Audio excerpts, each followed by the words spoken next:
quiet in here? I gotta be honest. It's easy to think about peace as a bubble. Ignoring the world so that you can chill out and get a little you time. Or maybe you think of peace as a simple agreement. You do your thing, I do mine. Then we don't have to worry about each other's problems or the ways we're different from each other. Or you might see peace as a big, grand thing. General, this treaty officially ends all wars.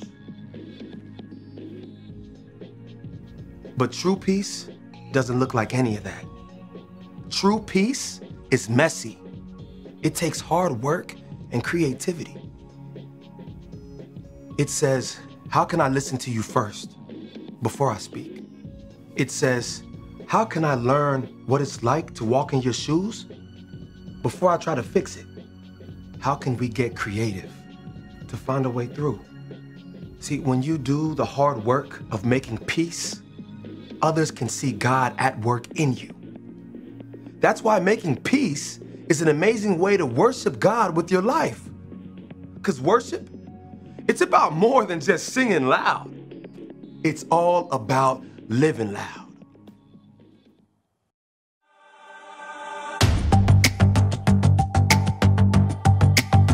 You're my courage, I don't have to be afraid. You're my fortress, no matter what comes my way. You're my treasure forever, yes, we'll be together always. Even when the days get harder, I know you'll rescue me. Even when the sky is darker, I know you'll bring me peace. You are my strength, you are my savior.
Hi, it's your boy Jacob, and today we're talking about peace.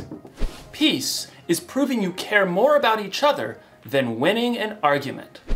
So, if you had an argument with someone and you feel like that relationship is broken, peace can help you rebuild that relationship.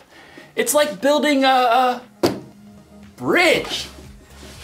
Bridge, bridge, bridge. Bridge, bridge. You can build a bridge out of anything. Legos, popsicle sticks, spaghetti, and even trash.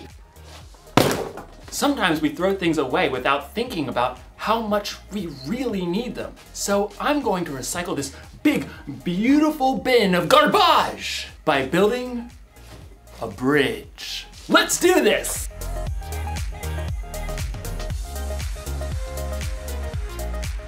It's alive! Now we just need some glue. Glue. Oh! Glue stick. That should work, right?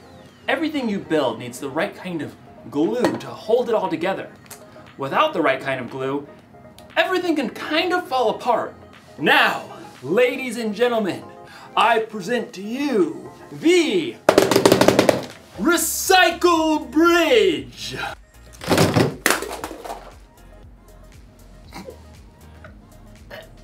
No! Why? You see, it's hard to make things stick together when you don't have the right kind of glue. As you'll discover in today's story, helping people stick together takes the right kind of glue too. So, stick around. You see what I did there? Stick. The Bible. It's 66 books of history, stories, letters, and poetry that fit together to form God's one big story. The epic adventure of how He created us and loves us so much that He made a way to rescue us. As we travel through the Bible, from Genesis to Revelation, we discover people who met God and found their lives changed forever. Now, for an amazing story, inspired by the book of Colossians, chapter 3, verse 15. In a letter written to the Colossian church, the Apostle Paul wrote, "Let the peace that Christ gives rule in your hearts. As parts of one body, you were appointed to live in peace and be thankful." Now let's see what that truth may look like played out in our lives today. Katie wiped the sweat from her forehead and took a long drink from her water bottle. How is it this hot in April?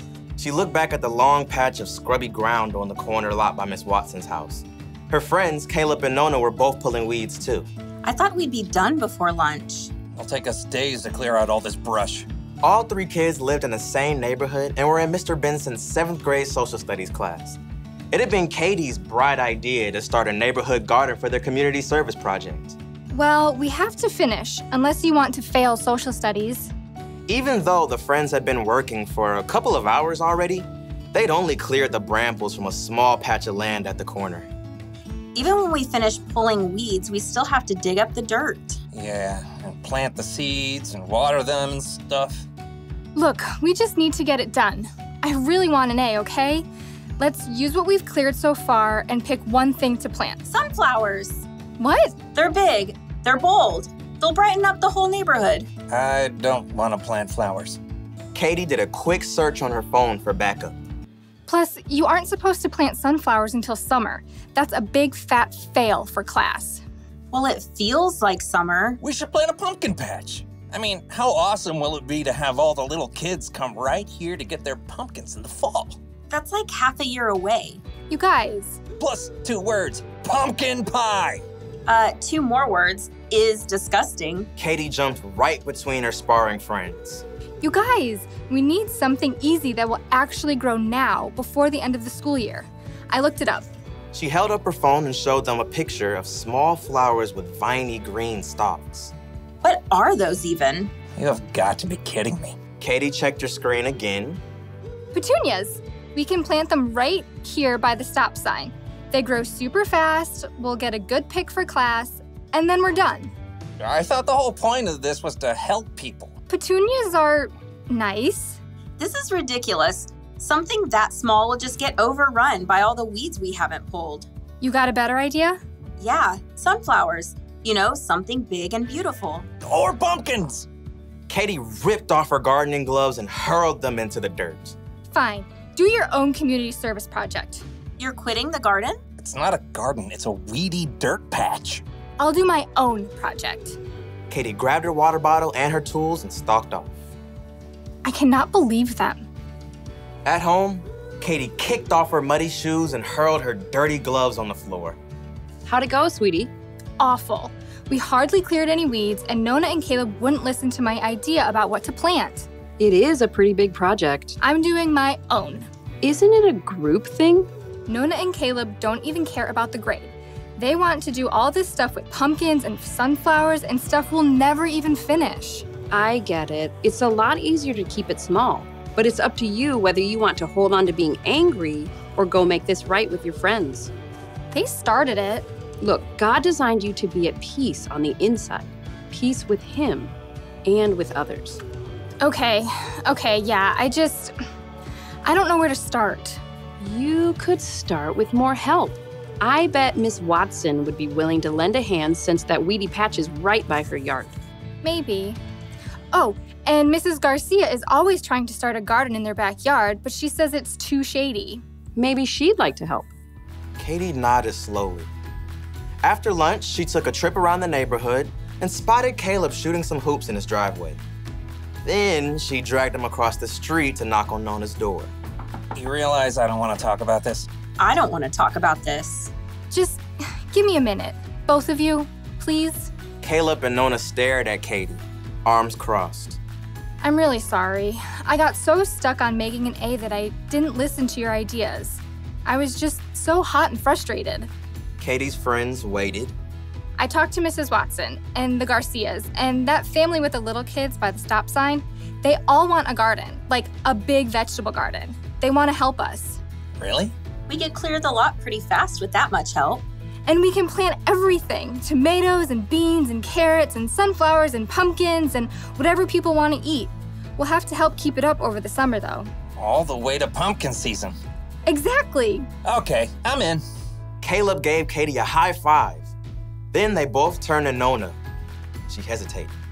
Okay, sure, but you're not gonna get me to eat pumpkin pie, because sweet potato is way better. Deal. The Garcias can help out tomorrow afternoon, so we can get back to it then.